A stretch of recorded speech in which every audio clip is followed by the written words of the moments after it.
How many of you watched this video? Today's meeting is such that we wanted to come and update Mr. President about the situation on ground. We know since the riots have started, the role all the security agencies are playing. You can see all of us together. We had about 2 hours meeting with Mr. President. We explained to him in details the current situation on ground since the riots have started. So that was the Chief of Defense Staff alongside with Naval Staff and Army having the press briefing after they met with the President Bola Ahmed Tinubu 2 days ago. And here we are now that there was a report of a soldier killing a peaceful protestant in the northern part of Nigeria, specifically in Zaria. This unfortunate incident led to the press release by the army today, and many Nigerians are already reacting to this particular report as it never sits well with many of them. That is more like they are lying to what actually happened in Zaria some days ago. According to the report, the army said that on the 6th August 2024, troops of the Nigerian army received a distress call that some hoodlums have hijacked the peaceful protest and that they are burning tires on the road. On arriving at the scene, the hoodlums raised attempted attacking the troops, prompting a soldier to fire a warning shot to scare the hoodlums away, which unfortunately led to the death of a 16-year-old boy, Mohammed. The soldier involved has since been arrested and undergoing interrogation as at the time of this report. Sadly, by the unfortunate incident, the Chief of Army Staff, Lieutenant General Lagbaja, has sent a high-powered delegation led by General Officer Commanding 1st Division Major General Sarosu, if I've murdered the name, I'm sorry, to visit and condole with the family of the deceased. The deceased was buried according to Islamic rites with senior military officers of the Nigerian Army in attendance. Hey. Before I show you the reactions of Nigerians on social media, let's look at this 1 second. The truth of the matter is that since day one, we have been seeing this unprofessionalism from our security agency. But one of the good things about the Nigerian army is that they always own up, even though they lie a lot. They always agree to the fact that yes, there was a little bit of casualties here and there. Unlike the Nigerian police, where the IG said they didn't use live ammunition, nobody was shot, nobody was killed, nothing. But we saw the shells of live ammunition being used at the National Stadium in Abuja. So this is a difference between both of them. But most Nigerians, reacted to this on social media, and they said the Queen Bill on Twitter, formerly Twitter, now X, said General Christopher Musa and General Lagbaja must take full responsibility.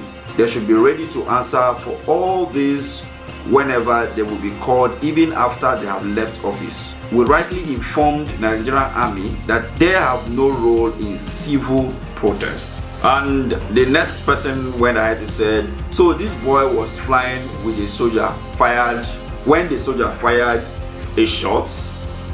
And some people even said that this boy must be a Spider-Man. That's the army fired a warning, shots and then got him killed. I would have loved to play the video, but because of community guide and all of that, I won't be able to play that particular video to watch. But the guy was shot at a very close range, very close range. The vehicle of the army was parked. The guy was lying on the floor when they released the shot.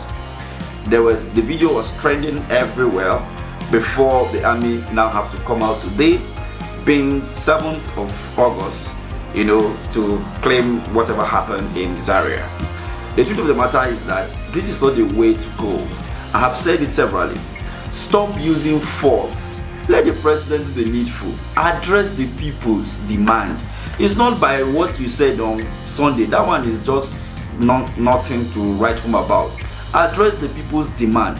Even if some people even say, even if you will lie, let the people leave the street first. But you talk about dialogue. There is nothing to dialogue there. The problem is that insecurity is number one problem. Number two is that, personally, in my own opinion, the constitution of Nigeria should be revisited. We should have a new constitution. What we are practicing right now, if we are truly in a democratic regime, then these constitutions ought not to be used anymore.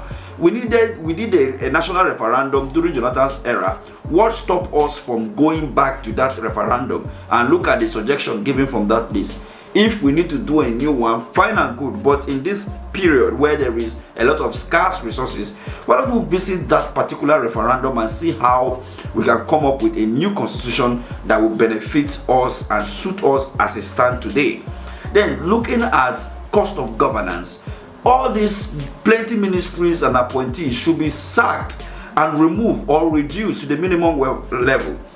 We have seen the Oresel report, and it has not been implemented by the federal government.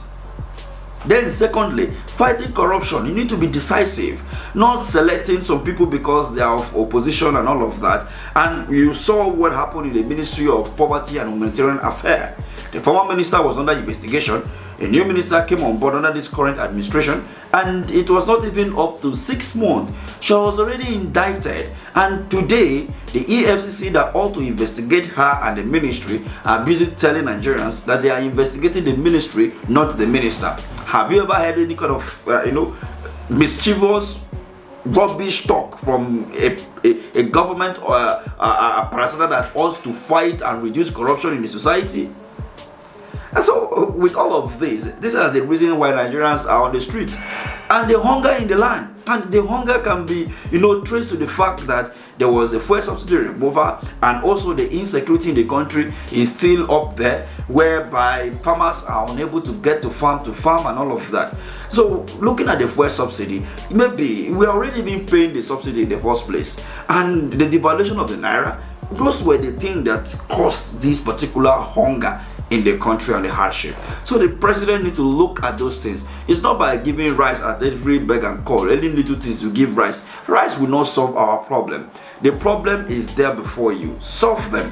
But then they believe that it's politically motivated, so they cannot look beyond their nose. And that is the reason why Nigerians will not leave the streets.